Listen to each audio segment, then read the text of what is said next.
Alors, on va regarder des outils de traçage. Le premier outil, le plus simple finalement, c'est un crayon à papier qui permet de faire des points de repère sur une feuille de papier et qui permet également de tracer une ligne au crayon. L'intérêt du crayon à papier, bien sûr, c'est que ça s'efface. Voilà. Et surtout, par rapport au crayon bille, par exemple, c'est que ça sèche, c'est sec et il n'y a pas de risque de baver.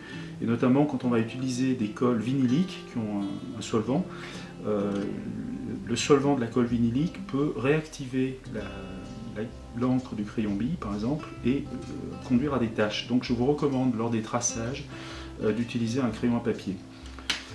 Donc le crayon à papier fait un trait qui est visible et qu'on est amené à effacer dans le cadre d'une construction, par exemple d'un pop-up, par exemple, toute autre construction en papier. Mais on peut faire aussi un traçage à sec en utilisant par exemple une aiguille ou, comme dans le cas présent, un poinçon à pointe très fine. Par exemple, si je veux tracer une ligne à un endroit très précis sur cette feuille de papier, je peux marquer un point avec le poinçon, un point qui est ici, un autre point ici, voilà, et les réunir avec une petite rayure qui sera faite avec cette pointe. Alors, parmi les outils de traçage à sec, donc, on a les poinçons qui peuvent être de différentes tailles. Si on veut faire un trou, par exemple, de repère dans un matériau assez dur, on peut bien sûr utiliser un poinçon assez fin comme celui-là. Et dans des matériaux assez durs, on est amené à exercer plus de pression. Donc on peut utiliser un poinçon avec un manche plus épais, comme celui-là, et éventuellement un poinçon, comme c'est le cas de celui-là, qui peut s'utiliser avec un marteau. On peut donc faire un choc et on obtient un trou qui est plus facile à faire ou plus grand.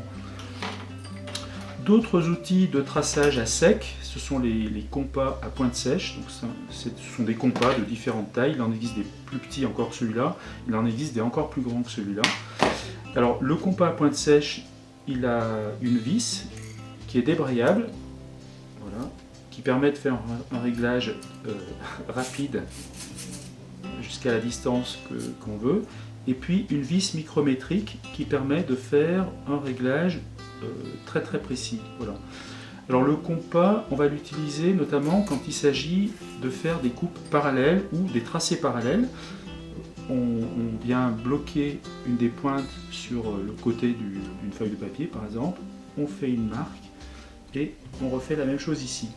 L'utilisation d'un compas à pointe sèche est beaucoup plus précise que la technique qui consiste à mesurer sur la règle et à faire un tracé.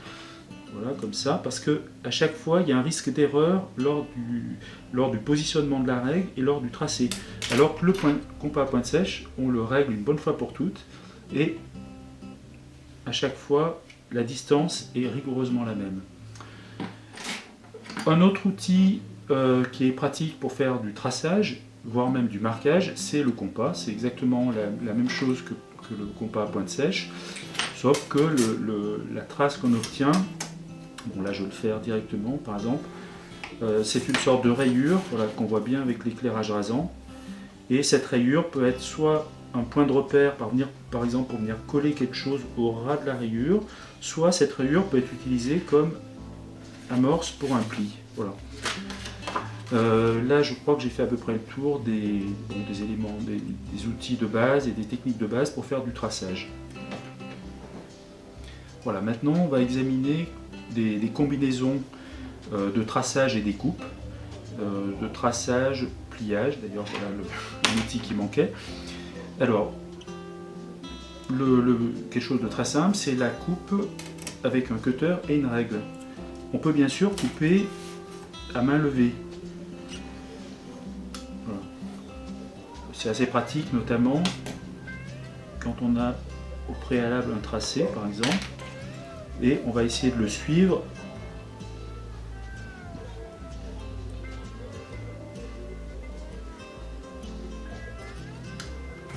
voilà. Combinaison d'un tracé au crayon et d'une découpe avec le cutter. On peut obtenir un résultat un peu similaire avec un cutter à lame rotative. Alors le cutter à lame rotative, il est très bien lorsque les courbes sont très longues. Ça permet d'avoir des coupes extrêmement lisses finalement, sans à-coups. Là, pour des coupes assez resserrées comme c'est le cas présent, il vaut presque mieux utiliser le cutter, mais je vais essayer.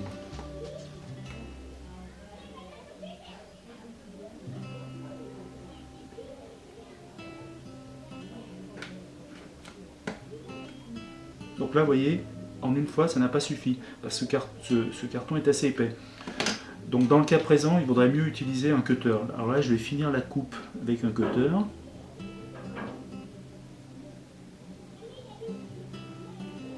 Voilà. Maintenant, on va voir la combinaison du compas et de la coupe. Alors, imaginez par exemple, je veux couper une bande de papier de 2 cm de large. La première étape consiste à régler le compas grâce à la vis micrométrique. Je règle l'écartement des pointes à 2 cm, précisément sur la règle. Voilà. Et je vais marquer, faire un traçage, en faisant glisser une des pointes jusqu'à buter contre le bord du papier. Et une première marque ici, et une deuxième marque ici. Donc ces deux pointes sont à la même distance que le bord. Et ensuite pour la coupe par exemple, je vais utiliser la règle et le cutter, donc une combinaison de règle et de cutter. Un point important pour la précision de la coupe, c'est de positionner le bord de la règle par rapport aux deux trous et de faire en sorte que le positionnement de la règle sur ce trou là et le positionnement de la règle sur ce trou là soient identiques. Il ne s'agit pas que ni de croiser en exagérant comme ça ou comme ça, mais d'être vraiment dans la même position par rapport aux deux trous. Voilà. Avant de commencer la coupe, on vérifie à l'œil que le cutter passe bien par le centre du trou et non pas par un des côtés. Je vérifie en haut et en bas. Et ensuite, 3 doigts sur la règle. On utilise ces 3 doigts pour appuyer, pour exercer une pression sur la règle. S'il y avait une plus grande longueur, on peut espacer les doigts et dans ce cas-là, on replie le doigt du milieu. Et la coupe, il ne faut pas vouloir couper en une fois. Par exemple là, je fais un premier passage, un deuxième passage, ça tient toujours, un troisième passage. Là, le morceau s'est détaché et juste uniquement quand le morceau s'est détaché, on peut enlever les doigts et enlever la règle. Voilà. Donc on a vu la combinaison cutter-règle. Maintenant, on va faire par exemple une combinaison crayon. Imaginons par exemple que j'ai un point de repère qui soit matérialisé par cette coup de crayon et celui-là, pour une raison ou pour une autre. C'est un peu pareil que ce qu'on vient de voir, c'est-à-dire que je vais me positionner à la règle par rapport à ce tracé-là et également ici, de façon à être bien parallèle. Et là, les 3 doigts et la coupe. Alors, le cutter, il s'agit de le tenir assez incliné dans ce sens-là, donc pas droit, sinon ça va accrocher. Assez incliné pour que la coupe se fasse bien. Et puis, dans le sens, voilà, ici il faut être bien droit, pas incliné d'un côté ni de l'autre. Une fois, voilà, c'est détaché. Maintenant, on va voir l'utilisation du combiné du plioir et de la règle, par exemple, pour faire un pli. On va dire par exemple que je vais faire un pli entre ce point-là et ce point-là. Je voudrais organiser un pli. Donc j'ai des points de repère, donc très précis grâce au poinçon. Je positionne la règle là aussi, comme je l'ai dit tout à l'heure, à la même distance par rapport au point. Voilà. Comme on est sur un tapis de découpe, il y a une certaine élasticité. Voilà, c'est-à-dire que quand j'appuie sur le plioir, en fait le plioir s'enfonce un peu dans le tapis. Je fais plusieurs passages du plioir, par exemple, voilà. Et on voit apparaître un trait, donc ça n'est pas coupé, c'est juste que le papier est légèrement enfoncé, et sur ce trait, on va pouvoir réaliser un pli très très précis. Voilà. Donc là, on vient de voir un certain nombre de combinaisons de traçage, soit à sec, soit avec le crayon, et de découpe. Voilà. On va voir maintenant d'autres outils qui sont très pratiques pour les travaux de reliure. Ce sont les plioirs. Alors, on peut les classer déjà par catégorie de matière. Donc il y a les plioirs traditionnels qui sont en os. Leur équivalent est en plastique. Je vous recommande des plioirs en os. Notamment, ils n'ont pas tendance à chauffer lorsqu'on applique le plastique. Lorsqu'on frotte, a tendance à chauffer et à fondre même. Donc je vous recommande plutôt des plioirs en os. Les plioirs en os, on peut les acheter, on les achète très facilement, c'est pas un outil très cher. Il faut savoir que ça se façonne très facilement avec du papier de verre, on peut leur donner la forme qu'on veut. Et notamment au niveau des extrémités, on peut avoir des extrémités plus ou moins épaisses, des arrondis ou des plioirs plus pointus. Par exemple, voilà deux types de plioirs en os qui ont été façonnés à des formes différentes. Les deux extrémités du plioir sont utiles. Il y a l'extrémité pointue qui permet par exemple de faire un collage ou frotter de façon très précise ou de marquer. Voilà. Mais l'extrémité large ici permet d'appliquer sur une plus grande surface. Voilà. Donc c'est la même chose pour ces plioirs. Donc première catégorie, donc des plioirs en os. Il existe aussi des plioirs en téflon. Donc là voilà deux types de plioirs en téflon. Les plioirs en téflon sont très pratiques quand il s'agit de coller, après collage de matériaux par exemple. Voilà. Imaginons que j'ai mis de la colle sur cette partie-là. Je viens poser une feuille de papier par-dessus et maintenant je veux appliquer. Bien sûr on peut le faire avec la main, mais d'abord on risque de faire des traces, mais surtout c'est pas forcément très régulier. Alors qu'avec un plioir comme celui-là, un plioir assez plat et en téflon en plus, donc il glisse facilement, on peut exercer une pression beaucoup plus uniforme. Mais il y a un inconvénient à frotter directement avec un plioir, c'est que ça modifie la texture du papier, ça peut faire briller. Donc dès que vous avez un marouflage, puisque ça s'appelle un marouflage, le fait d'appliquer le plioir sur un collage, je vous recommande d'utiliser du papier cristal que vous intercalez entre la zone à frotter et votre outil. Voilà. Et la combinaison d'un plioir en téflon et d'un papier cristal permet d'obtenir un résultat de très bonne qualité. Donc là c'est un plioir en téflon pour faire du marouflage sur d'assez grandes surfaces, comme ça, c'est un plioir assez rigide. Et puis il existe d'autres types de plioirs, par exemple celui-là c'est un plioir extrêmement fin, vous voyez, avec des formes de spatule aux deux extrémités, qui est plutôt indiqué pour faire exercer une pression ou un marouflage sur une petite surface par exemple, et qu'on peut utiliser du fait qu'il est très fin également dans certaines circonstances pour décoller. Voilà, on glisse le plioir, comme il est en téflon, ça a tendance à glisser très facilement et bon, quand tout va bien, ça permet de décoller des matériaux qui sont collés entre eux, si tant est que la colle veuille bien se laisser pénétrer par le plioir. Voilà. Maintenant, on va regarder des outils qui permettent de fixer ou d'assembler provisoirement. Alors, les outils qui sont très pratiques pour fixer provisoirement, c'est les pinces à dessin. Elles existent en différentes épaisseurs et puis différentes largeurs. Voilà. Alors par exemple, imaginez que vous ayez à intervenir à faire une opération sur cet ensemble de feuillets. On peut imaginer par exemple de percer des trous. Bien, il va falloir que ces feuillets ne bougent plus les uns par rapport aux autres. On va utiliser des pinces à dessin qu'on peut positionner à une extrémité et à l'autre. Par exemple, dans cette situation-là, les pinces à dessin sont positionnées de façon à intervenir assez facilement sur ce côté-là ou ce côté-là. Mais si bien sûr on avait à faire des opérations sur ce côté-là, ben, ça serait plus judicieux de positionner les pinces à dessin comme ça, voilà. Comme ça, ces deux côtés sont libres.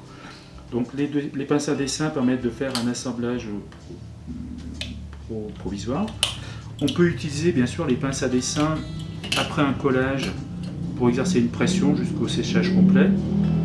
On verra des méthodes d'utiliser les pinces à dessin. Comme les pinces à dessin exercent une pression assez forte, là aussi c'est judicieux de mettre des intercalaires, c'est-à-dire soit des petites bandes de carton un peu rigides qui répartissent la force importante sur une plus grande surface et qui évitent de faire des marques. Voilà. D'autres pinces qu'on trouve facilement, bien sûr, c'est les pinces à linge. La force est beaucoup plus faible. Donc là, ça peut être utilisé par exemple pour tenir, par exemple si on fait un pop-up, par exemple, on peut avoir des collages qui sont tenus jusqu'à séchage complet. Avec une pince à linge, ça permet de faire juste la force qu'il faut et ne pas marquer le papier. Là aussi, toujours penser, si on a la crainte que la pression exercée par l'outil fasse une marque dans le matériau qu'on est en train de presser, ne pas hésiter à mettre des petits intercalaires, soit des petites bandes de papier, de façon à ce que la pression soit répartie sur une plus grande surface. D'autres outils qu'on trouve en magasin de bricolage, par exemple, c'est les pinces, genre pinces comme celle-là, Volcraft. Alors celle-là, elle a perdu un de ses morts. Ce sont des pinces qui ont une grande largeur d'ouverture. Ce qui est intéressant aussi, une caractéristique des pinces, c'est la distance qu'il y a entre la zone de pression et l'axe. Voilà. Ça conditionne jusqu'à quelle longueur on peut aller pincer. Un outil beaucoup plus puissant, c'est le serre-joint, bien sûr. Alors, utilisé seul ou à deux. Le serre-joint a deux modes de réglage finalement. Le réglage le plus rapide, c'est en faisant coulisser cette pièce-là le long de la tige. Voilà. Donc ça fait une première approche. Et après, on finit d'exercer la pression en tournant le manche jusqu'à serrage complet. Voilà. Alors le serre-joint, on l'utilise là aussi en raison de la force importante que le serre-joint développe. Il faut mettre bien sûr des protections. On peut utiliser le serre-joint notamment pour fixer un objet ou un paquet de feuillets par exemple sur le bord d'une table. Là aussi en mettant toujours une protection. Voilà. Là on a un objet qui est fixé. Un autre outil qui n'exerce pas qui ne travaille pas comme une pince mais qu'on peut utiliser de façon similaire, c'est un poids. Imaginons par exemple qu'on est on ait mis de la colle par exemple ici pour coller ce feuillet là. Voilà, on met de la colle et puis on applique. Et bien jusqu'à ce que le séchage soit complètement réalisé, on veut exercer une pression pour que ça sèche à plat et puis surtout que ça reste bien collé. Et donc on peut utiliser un poids. Et ce poids va rester là et va exercer la pression jusqu'à que le séchage soit complet. Donc voilà une combinaison d'outils qu'on peut utiliser pour exercer une pression et notamment pour fixer provisoirement ou dans le cours d'un séchage. Voilà. Alors maintenant, on va regarder des outils et des accessoires pour réaliser des collages. Alors la colle, par exemple là c'est un pot de colle vinylique. La colle c'est un produit qui est assez liquide. Voilà. Je vais couler un petit peu. La colle, il va falloir l'étaler et puis la positionner à un endroit précis. Quand on veut faire un collage, ça peut être soit un collage sur une grande surface, auquel cas on va plutôt utiliser un pinceau assez large. Il existe des pinceaux encore plus larges. Et puis pour des surfaces à encoller encore plus grandes, on va utiliser un rouleau. Pour faire du collage, je vous conseille, notamment du collage dans le domaine de l'arlure, je vous conseille ce type de rouleau. Les gros rouleaux sont vraiment beaucoup trop gros, ils sont difficiles à nettoyer, ça consomme beaucoup de colle. Cette taille-là est particulièrement intéressante et je vous conseille d'utiliser des rouleaux à poils très courts. Voilà. C'est ceux qui sont, je trouve, les plus pratiques pour étaler la colle. Donc le rouleau, alors pour les nettoyer, je vous montre au passage, vous voyez, ça se sépare et donc ça, on peut le nettoyer. Et puis une fois que c'est nettoyé, à l'eau bien sûr, il faut le sécher complètement dans un torchon et le remettre en place. Voilà. Donc le rouleau, on va l'utiliser, donc je vous montrerai, on verra dans le cours des opérations suivantes comment charger le rouleau en colle, et on l'utilise, voilà, on étale la colle grâce au rouleau. Donc là, pour les grandes surfaces. Pour des surfaces plus petites ou qu'on veut délimiter plus précisément, le pinceau est très pratique, donc différentes tailles de pinceaux. Voilà. Et pour des collages extrêmement précis ou très ponctuels, on peut aller jusqu'à des pinceaux très fins comme celui-là par exemple, qui permet de déposer de la colle sur des surfaces d'1 mm² à peu près. Voilà. Un autre accessoire très important quand on fait du collage, c'est un morceau de papier craft qui va protéger la table et qui va permettre par exemple, voilà, d'appliquer de la colle jusqu'au bord de la feuille de papier. Vous voyez, voilà, vous voyez, la colle a débordé, mais ça a protégé le tapis de découpe. Voilà. Donc je vous conseille comme surface de protection d'utiliser du papier craft, parce que c'est un matériau qui n'est pas du tout coûteux et puis qui s'achète en rouleau, donc on peut le découper à la surface qu'on veut, et si on a des grandes surfaces de collage à réaliser, on peut étaler un grand morceau de papier craft. Voilà pour le collage.